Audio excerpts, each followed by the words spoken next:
Tosinger. Tosinger is my stage name, and my name is Tosi. The full name is Oluwatosin, which means God is worthy to be worshipped. And there was a name, Tosinger, the stage name, was coined when I was in school at the University of Ibadan. So my name is Tosi, and I'm a singer. So the merge of Tosi and singer became Tosinger. Well, I'm just going with respect to the genre of music that I've chosen, not because I like it, but because of what I'm naturally inclined towards. I see myself as a nature girl. I love nature. I love anything natural. I love the sound of birds. I love anything that has to do with nature and God. So I tend to affiliate myself more with anything that's natural and organic and pure. You understand? So I love the sound of acoustic music. It's more closer to earth. Oh yeah, that's another good word to describe it. Earthy. I love anything earthy. Even my favorite colors are earthy colors. So I think it's just my nature, and in my sound too, I tend to deliver better in terms of vocals when it has an earthy feel or natural. If I try to do something else, it doesn't come out right. Not that I'm not versatile. I can do other genres. I've tried even singing some jazz standards, still okay, but I tend to be more comfortable and well received when it comes to organic music.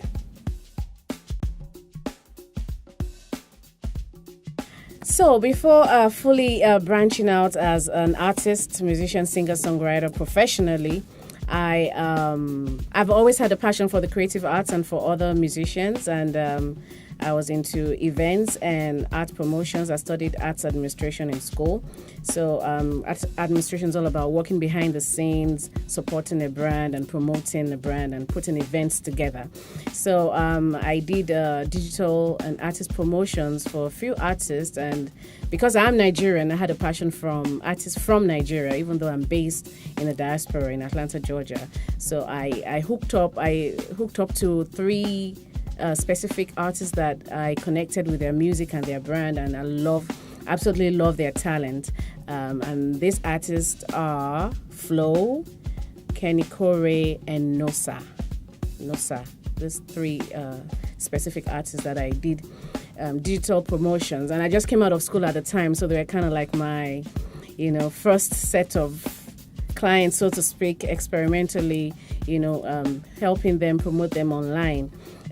Putting up their streaming links and looking for where to promote them digitally, and putting up their digital tracks for sale, branding their social media, and just basically taking care of anything that has to do with their music on the internet. So that's what I did as a profession before I branded myself as a music artist.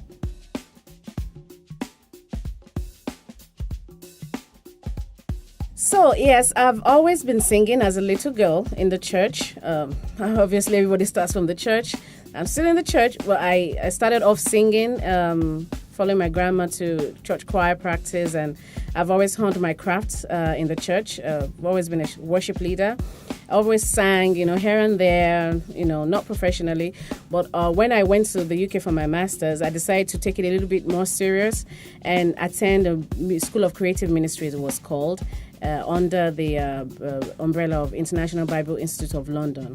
So there I learned more about music as a craft, learned how to read music a little bit, learned the acoustic guitar, did some stage presence, training, and knew about the music professionally. So, and then I had the experience of being a session singer for different contemporary Christian musicians, including Matt Redman and Dave Wellington. So I got that experience, starting out singing on stage and in the studio when I was in London. That was about 2002. And then when I moved to the US, and after I did the promotions, I decided to take it more serious when I started getting a lot of positive feedback from where, if I get to sing in public places, I get a lot of feedback, and people started telling me, you should think about, taking this more serious than just like a side passion kind of thing. Think of doing it, fully. as a branding yourself as an artist, putting an album out, writing more, performing more. So you know what? I thought about it and I had a piece about it. So I decided to step out doing that. And so that's where I am today.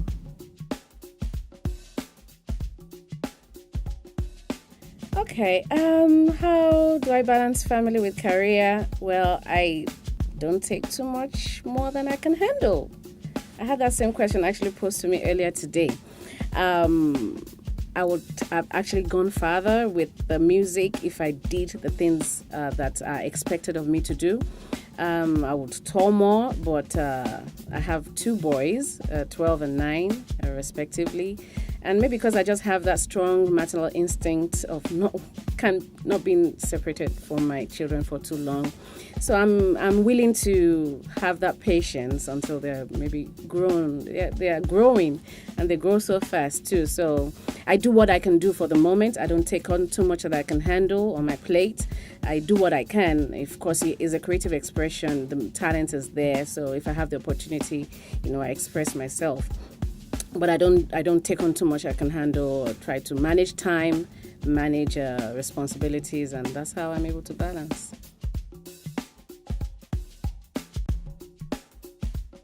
I see a music career like this. That's just how I visualize it in my mind. That you climb up to a mountain peak, and there comes a time, and everybody's time is different. Some people are still active up until their 70s. Some people even make the so-called hits in their 70s. Everybody's time is different. And once you hit that peak and it starts coming down, you will know when you have to just step back. I think it's something that has to do with the timing and the environment and just your destiny, so to speak. And then I don't see music as just about the music.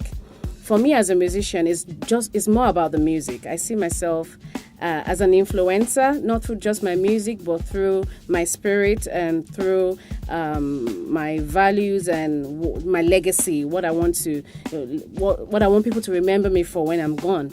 It's not just about the music. I'm using the music as a tool to get to a platform of influence. That's a better way of expressing that.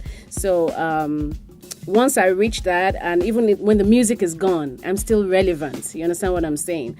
I want people to say what Tosinger says. If Tosinger says this, you better do it, because I've reached that position of influence, not just by virtue of the music. The music is just kind of like a ladder and something to say, oh, she's talented in that, and her music is good. Her music affects me. Her music affects change.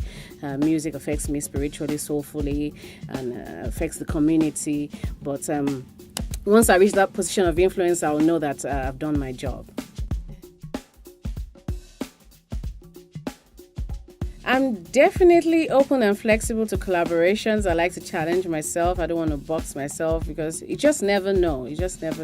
So I'm not restricting myself to just what I can do or what I like. Or I'm open because I love create. I believe creativity comes from mashing up all sorts. So I would like to be the sort in the all sorts and see what happens, what comes out of that.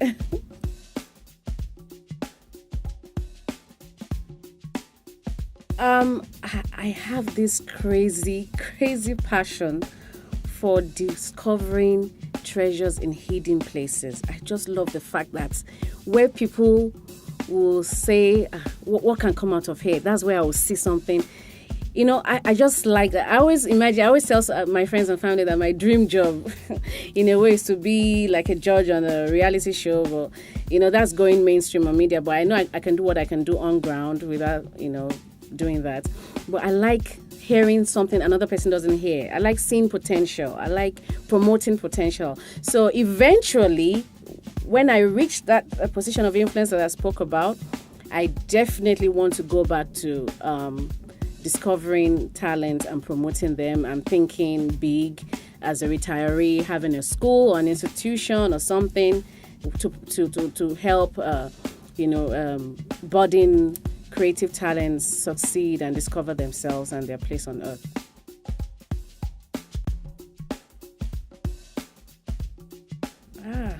For young people who are talented and can't seem to find the right platform of expression, wow, it's